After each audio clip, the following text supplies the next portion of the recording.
دو بچے تھے، ایک 6 سال کا ایک 12 سال کا. دونوں بھائی بہت پیار کرتے تھے، آپس میں ساتھ کھیلتے تھے، ساتھ کھانا کھاتے تھے. کھیل رہے تھے ایک بہت دور جگہ، وہاں پہ کنواں تھا. 12 سال کا بچہ اس کنویں میں گر گیا. 6 سال والا پینک ہو.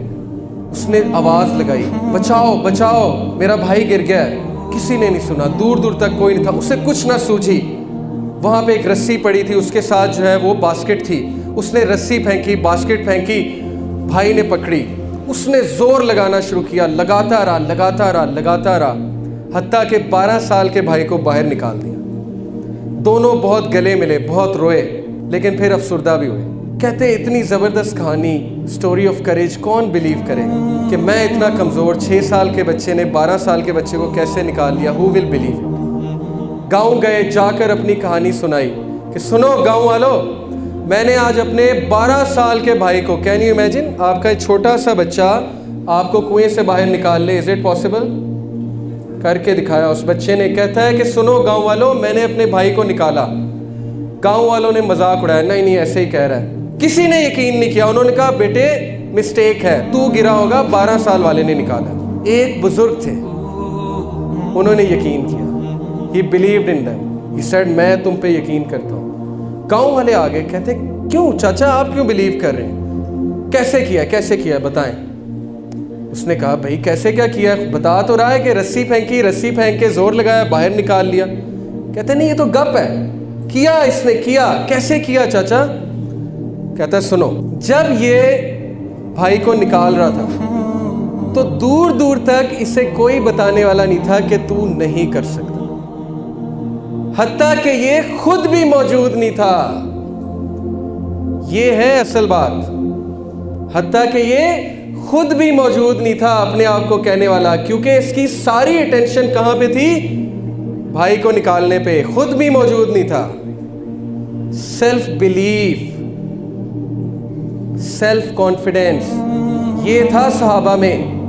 ربیہ بن تمیمی، حبشی غلام، موٹے موٹے ہونٹ، پھٹی ہوئی چپل، پھٹے ہوئے کپڑے. سعد بن ابی وقاص نے ایمبیسڈر بنا کے بھیجا رستم کی طرف. پرشیا کی بیٹل ہو رہی تھی، کانکسٹ آف پرشیا، حضرت عمر کا دور. سعد بن ابی وقاص کمانڈر، ربیہ بن تمیمی کو بنا کر بھیجا، جاؤ اسے جا کر پیغام دو. رستم بیٹھا ہوا ہے گاؤ تکیے پہ، قالین پہ. لکھنے والا لکھتا ہے ربیہ بن تمیم کانفیڈنس سے داخل ہوا، ہنسنا شروع کیا. اس کورٹ کے لوگوں نے یہ کون اٹھ کر آ گیا، یہ کون ہے؟ کانفیڈنس سے آتا گیا ربیہ بن تمیم. رستم پہ ہیبت طاری ہوئی. رستم نے کان میں پوچھا اپنے وزیر سے، ویسے بات تو سنو، کیا تم نے کبھی کسی حبشی غلام کے چہرے پہ اتنا کانفیڈنس دیکھا ہے؟ اس نے کہا نہیں. ہیبت طاری ہوئی اس کانفیڈنس کی وجہ سے. قریب آئے. رستم نے پوچھا why have you come here, کیوں آئے ہو یہاں؟ ربیہ بن التمیمی نے کہا I have come here to deliver justice to the people and to drive them out of your injustice.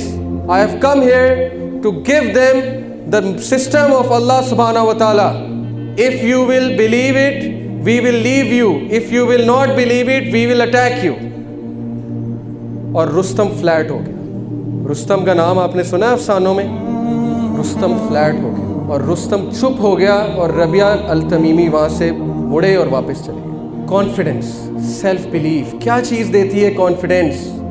یہ آیا کنتم خیر امت اخرجت للناس تأمرون بالمعروف وتنہون عن المنکر. میں نے تمہیں بہترین امت بنایا، خیر امہ بنایا.